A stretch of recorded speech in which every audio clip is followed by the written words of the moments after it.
La Coupe d'Afrique des Nations Côte d'Ivoire 2023 fait partie des sujets au cœur des échanges entre ses confrères de Radio Yopougon.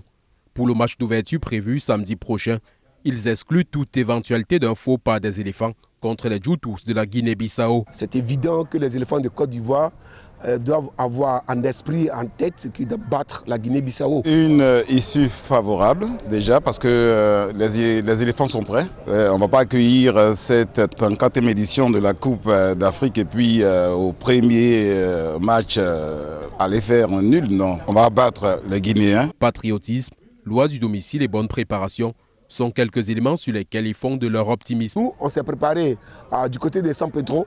Et avant même ça, on a eu des matchs amicaux. Et donc, on attend de voir. Mais dans tous les cas, la Côte d'Ivoire est prête. Elle part sereinement, en tout cas, à remporter cette troisième étoile-là pour notre nation. Je ne vais pas entrer dans les détails techniques, mais je sais que les éléphants sont prêts. Ils sont prêts, surtout que la FIF a mis les bouchées doubles, le COCAN également. Ils ne voient pas la Côte d'Ivoire se contenter seulement à faire un bon match d'ouverture, mais aller très loin dans la compétition. L'État de Côte d'Ivoire a mis beaucoup de moyens, on va dire moyens colossaux, financiers. Et donc, vous-même, vous avez vu les infrastructures. Et donc, je pense que tout ça mis dans un panier, on va dire les éléphants sont prêts, la Côte d'Ivoire est prête et même les supporters sont prêts.